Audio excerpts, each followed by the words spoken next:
போதுங்க அவள் நல்லவே அவங்க ரெண்டு பேரும் இல்லையே.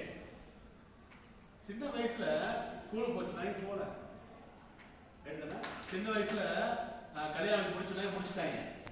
யோசிச்சு பாரு, சின்ன வயசுல அப்படியே ரிமைண்ட் பண்ணி பாரு. அப்பா பேர் ராமசாமியா? ராமசாமி. சின்ன அப்பா என்ன வர என்ன வேலை வர வேலை கோயம்புத்தூர்ல இருக்கிறா. அங்க என்ன வேலை வர? சரி பரவாயில்ல, ஏதோ ஒரு வேலை. ரைட்.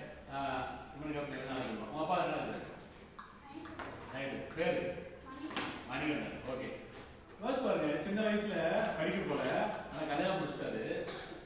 மணிகண்டன் வேலை முடிச்சுட்டு வரணும் அப்படி 100 அல்வா வாங்கிட்டு வருவாரு, 100 மல்லிகை வாங்கிட்டு வருவாரு. அப்படி வீட்டுக்காரர் கொடுத்துட்டு சைக்கிள் ஏற்றிக்கிட்டு ரெக்க கட்டி பறக்கு தேடி அப்படி சந்தோஷமாக வாழ்ந்தது.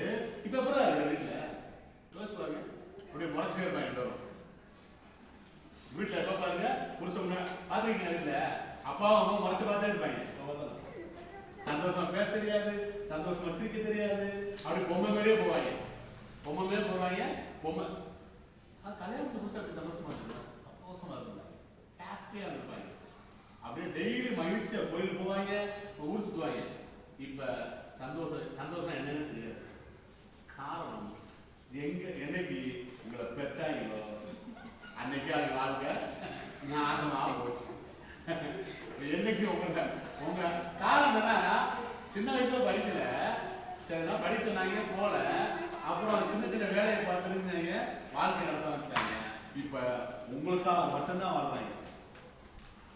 சரிடா, இப்போ 15,000 ரூபாய் வீட்டில் யாரோ வீட்டில் சண்டை நடக்கும், அவங்களோட எழுதுங்க. யாரோ வீட்டில் அப்பா அம்மாவும் சண்டை போடுறாங்க, கையை தூக்கிட்டு தான் ஆனால் சொல்றான் இப்படி தூக்குறான். இதுக்கெல்லாம்